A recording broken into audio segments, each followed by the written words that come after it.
It was the morning of my 16th birthday, and I woke up to my mom standing by my side, telling me that it was late, and I had to get up. The sun was beaming in my face and I realized quickly that I was late for school and I hated going when I was already late. I hated having everyone's eyes on you while you're trying to explain yourself, and so I fake coughed and I lied. I'm not feeling so good. I turned off your alarm, dear, and I have already called you in sick. You did? I asked with my normal voice, albeit a little tired. I sat up. Why? It's a big day, of course. And I have a surprise for you, but it can't wait much longer now. Are you coming? Sure, I said and got out of bed. All I wanted was to sleep just a little bit more, but I knew better than to argue with my mom. First, we have to get you ready. I'll help you with your hair and makeup and where are we going? I asked. And could you put on that beautiful black dress I bought you, dear? She asked, ignoring my question. She helped me get ready for whatever it was she had planned, and she wouldn't even let me go to the bathroom without a blindfold. Once we were done, she looked a little nervous. She didn't put on my blindfold again because she didn't want to ruin my makeup, but she did ask me to close my eyes while she was leading me out from my bedroom. I did as she asked me to. When we came into the living room, I could feel the temperature drop and everything just seemed darker. It is hard to explain, but it felt as if someone was watching me, and keeping my eyes closed was hard. I wanted to know what was going on, and honestly, I was a little scared. It was just the feeling I had that something wasn't quite right. Why is it so cold? I didn't mean for it to come out as a whisper, but it did, and my mom just chuckled. Don't worry about it, dear, the surprise requires it, she said. Just keep your eyes closed, and we'll be there soon. Where is it? I asked, but I soon got my answer without her having to say anything else. She opened a door in front of us, and we began walking down some stairs. I realized quickly that we were going to the basement, because it was the only part of our house that had stairs. I stopped and I opened my eyes. I had never been allowed down into the basement before.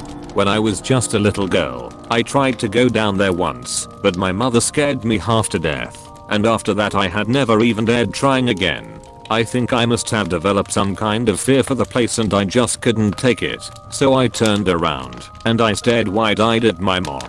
Why are we going down there? I asked and couldn't control my voice from shaking a little. It's okay, dear, my mom said calmly and carefully put her hand over my eyes. It's just the basement. That is where your surprise is. Don't you trust me?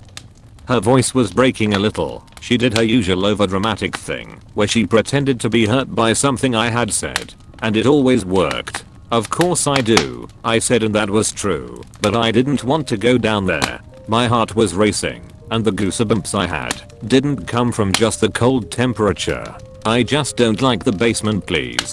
It's okay, my mom said and turned me around again.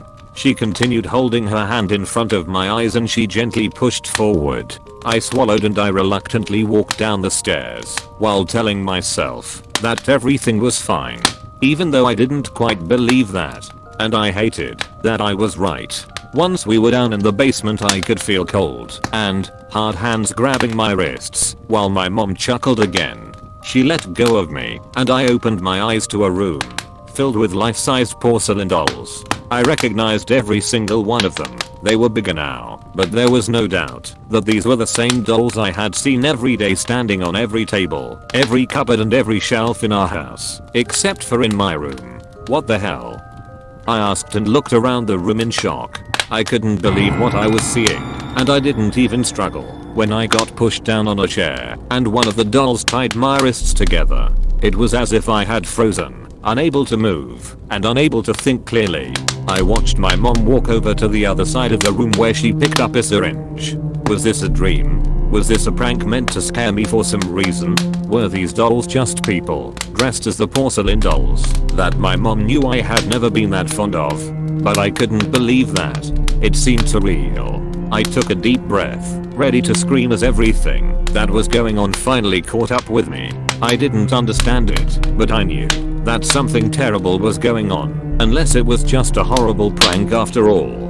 But the doll that had tied my wrists together put her hand over my mouth Be quiet, I want to help you, she whispered in my ear. I didn't know that a voice could possibly sound so empty. No one will hear you if you scream. I tried that. My twin sister tried that. I stopped when she threatened us, but my sister didn't, and she got disposed of.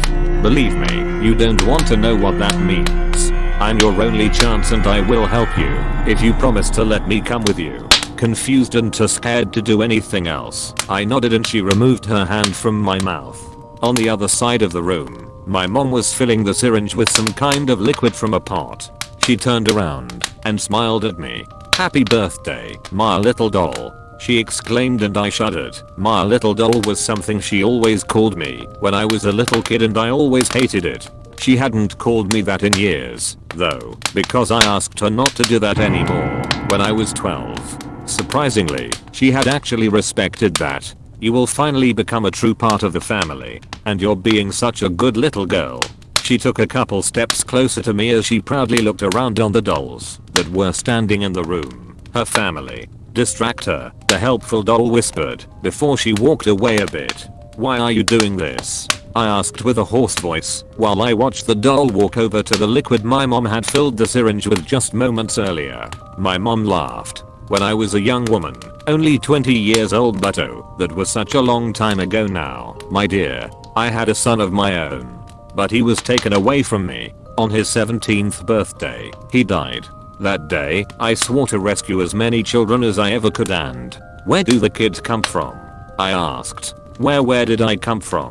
None of that matters now, my dear." She smiled and raised the hand she held the syringe with as she grabbed my arm with the other hand. I whimpered. "Please," I begged. "Mother," the helpful doll said. I had watched her take a bottle from the shelf and pour something in the pot with the liquid while everyone else had their eyes on me.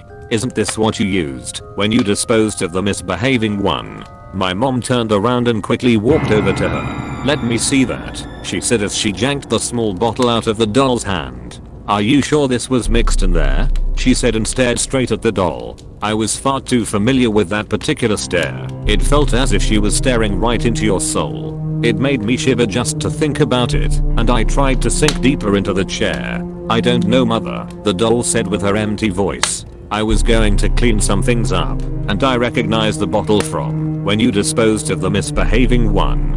My mom pressed her lips together and slammed the filled syringe down on the table.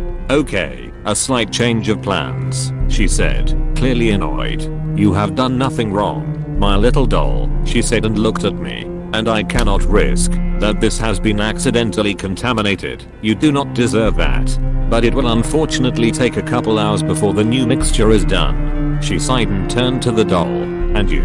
I know that this is your first time, so it's fine this time. But my children are not supposed to touch anything until the process has begun." After this I was brought upstairs again, where I sat on the couch with a helpful doll, being one of the two dolls, to keep an eye on me because she had insisted on it. After this, things happened fast. My heart was pounding while I watched the helpful doll take the chance to attack when the other doll had turned away for just a moment. She grabbed his arms and quickly pushed him forward before he even had the chance to react, so that the loud sound of porcelain breaking was heard, probably in the entire house. The doll grabbed my arm and ran towards the door with me, while the other, broken, doll was struggling to get up, and we could hear footsteps coming up from the basement. "I haven't been outside since she turned me 16 years ago," the doll said, after having opened the door. She stood there, staring right in front of her. "We have to go," I said and saw in fear how the handle to the basement door was pressed down.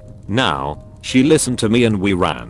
We ran down the street, trying to get as far away as possible. How would I ever explain a talking, living, oversized porcelain doll to anyone? But it turned out that I didn't have to worry about it. The doll eventually stopped. She was out of breath, and she sat down on her knees. I crouched down in front of her. "I promised I would take you with me, but we have to go," I whispered in panic. "I don't feel so good," she whispered. "I didn't know this would happen. I didn't. My name is Ashley. My sister was Samantha. Never forget us. I'm finally free," she said, right before she broke in small pieces right in front of me. For just a moment, I watched the pile of broken porcelain in front of me. I looked up and saw my mom come running after us. No dolls behind her, only her. I turned around and I ran for my life. I don't know if my mother is still collecting porcelain dolls, but at least I know why she calls them her children.